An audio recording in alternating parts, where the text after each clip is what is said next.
Hi everyone, welcome to my channel. My name is Lisa and today we are going to go over my March paycheck number 3 budget. This is for March 31st through April the 13th.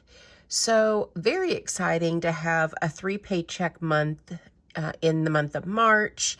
And sadly, this is the last one, but I am excited to share with you all of the expenses that this paycheck is going to cover and then find out how much I'm going to be able to put towards my house savings. So as usual, I am in this Clever Fox, and I never can remember, is it dotted notebook or dotted journal? Dotted journal. I have mine in this gold color. And I went ahead and wrote down all my categories just to save a little bit of time. I will say too, the kittens are very, very rambunctious this morning.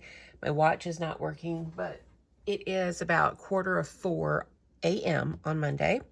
And I am going to film, edit, and upload this, hopefully so you guys will see it at 5 o'clock. But you might hear some noises in the back because the kittens are going crazy. All right, well, let's go ahead and start by talking about my income. So I am the only income earner in my household. It's just my daughter and myself that lives here in this home.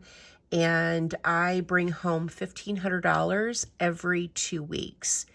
And this paycheck is not any different. So we have $1,500 for income. I am going to contribute to my Roth IRA. I am maxing that out. I am under the age of 50. So the max that I can put towards Roth IRA is $6,500 per year. And that comes out to be $250 a paycheck. So I'm going to set aside $250, again, this paycheck for my Roth IRA. And then we have fixed expenses. And the first is half of the electric bill. I found that it is a little bit easier for me if I split up some of the larger expenses, like rent, electric, adding water on that because it's been more than usual. But my rent, I'm not splitting in half because my rent for April is already paid. It was paid on, I think, the 17th of March. And so next paycheck, I'll put aside half of the rent. But it just makes it a little bit easier for me, to go ahead and set aside some money for some of these larger expenses. So first is half of the electric, and I'm budgeting $200. And so I'm going to set aside $100. Now, I do Cash App to pay my expenses, or I use Cash App rather. My daughter pays her dad for the electric bill, for the rent, the internet bill, the trash, all that kind of good stuff. And so when I get paid on Friday, I'll Cash App her $100. Now, if let's say the electric bill is not $200, then I just tell her to keep it, and normally she'll let it like save up so that if we have a month where the electric bill is a little bit higher, she has some money in the Cash App account to cover the difference. And that has been working out pretty well for us. Then we have the water bill. So the water bill monthly was $25, but it's doubled up to $50 the last couple months. So I'm going to set aside $25 this paycheck for the water bill. Then I have renter's insurance, and my renter's insurance is $49.17. And I've had quite a few comments over the last few years about the cost of my renter's insurance. I did look around, and, the cost of renter's insurance has to do with the type of structure, the age of the structure, what's in it, and the location of the structure. And we're in a 1996 mobile home that is in a rural area. And so due to the age of the house and where it's at and the type of house that it is, it's just more expensive. And I haven't been able to find it anywhere cheaper. So $49.17 is my renter's insurance. If you live in a mobile home that is around the same age and are paying less for your renter's insurance, let me know who you use. We're using Geico right now, and it seems to be working out well. But if you have an older mobile home, please let me know who you use for renter's insurance if you're paying a lot less. Okay, next is my daughter, Carol Ann. She's a grad student. She is in PA school. She's going to graduate in September. Yay! So I give her an allowance because this program, if you're new here, the students are not permitted to work. If she were to work, she would be dismissed from the program. I've explained this a lot, but I do give her an allowance so that she has money for some spending money and also money to put gas in her car and all that good stuff. I give her $80 a week, so that's $160. And, once she gets a job, that expense will no longer be a thing for me, and we can move that to house savings. But for now, we're going to keep on giving her $80 a week, and that's been working out quite well. Then I have donations, and my donations monthly are $20. My total expenses, we've got $354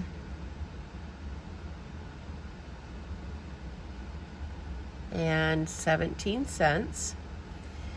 Moving on to my cash expenses. The first expense is for my cleaning ladies, and I'm going to set aside $100.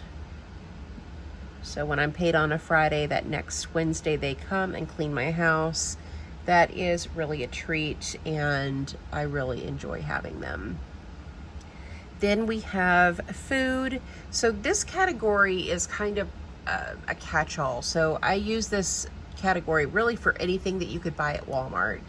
That includes pet food, it includes toiletries, it includes prescriptions, food, household supplies, everything that you can get at Walmart. That's what this category is for. And I give us $100 a week, so $200 for this paycheck. So this does cover quite a bit. It's not just $100 a week for food. Then I have gas for my car, and I'm going to give myself $20 a week, so that's $40.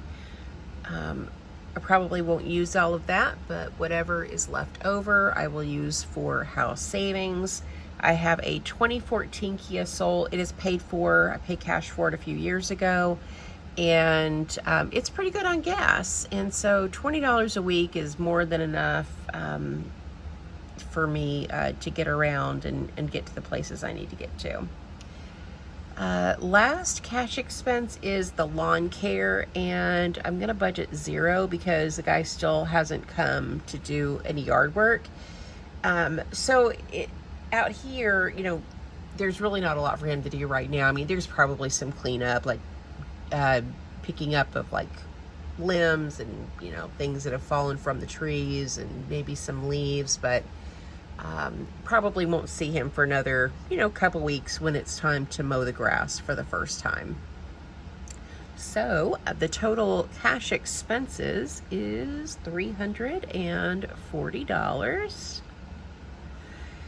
Then we have my sinking funds, and the first is for my grandbaby. So my daughter-in-law is expecting, and the baby is due in October, and I'm setting aside $20 a week.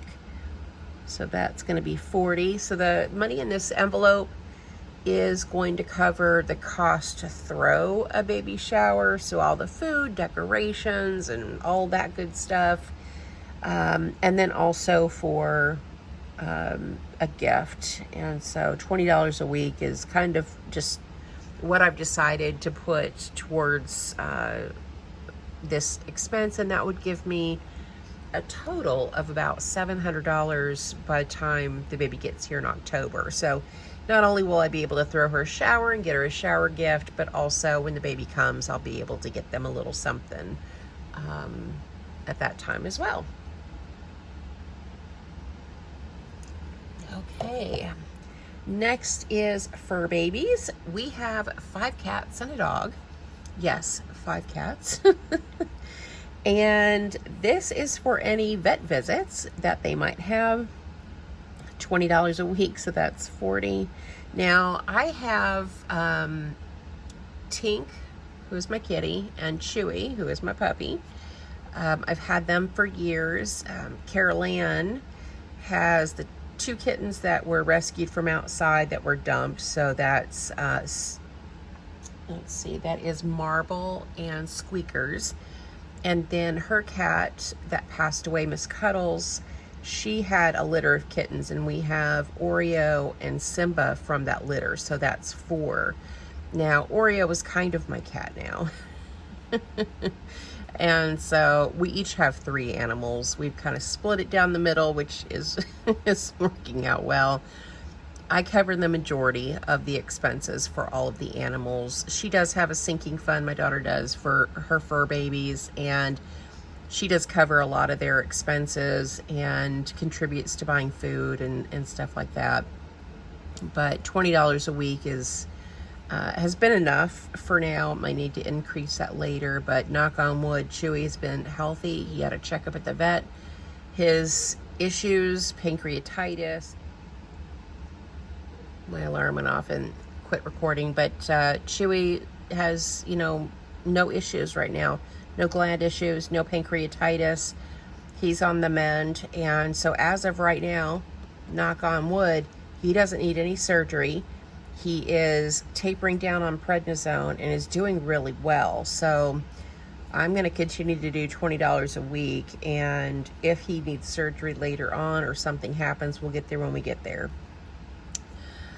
Next is car insurance, and I pay the premium every 6 months, and so that is like $500 and I don't know, $550 or so, and so we're gonna put $20 a week towards that, so that's $40. And car maintenance, yep, you guessed it, $20 a week, so that's $40. And last is gifts, and yes, that's going to be the same, $20 a week, so $40 for this paycheck. So sinking funds is a total of $200. So let's talk about my house savings. So when I take my income of $1,500, subtract my Roth IRA contribution, subtract my fixed expenses, subtract cash expenses, and subtract my sinking funds, total house savings for this paycheck is $355.83, which is really exciting. That's a good chunk to be putting towards house savings this time. So that is really everything for me. My alarm went off, so that tells me it's 4 o'clock. Hopefully I can get this up by 5. I didn't really record anything this weekend. I have like several videos to record for you guys this week. I have this video, which will go up this morning. I have savings challenges and cash envelope stuffing for this week. That I need to do. I haven't done that yet. And what else did I have for this week? I might do some meal prepping later, and if I do, I'll record that. And I don't know, it seems like I had something else that I was going to record this week for you guys, but I at least will have 2 videos. Oh, the April. So I may just go ahead and do a monthly April budget and then grab the calendar and map out all my expenses. So I'll be doing that too. So definitely, what is that, 4 videos, maybe 5. You might have a video every day this week. We'll have to see. Anyway, that is everything for this video. So thank you so much for watching. Thank you for supporting my channel. And I hope you guys have a great day or night wherever you're at.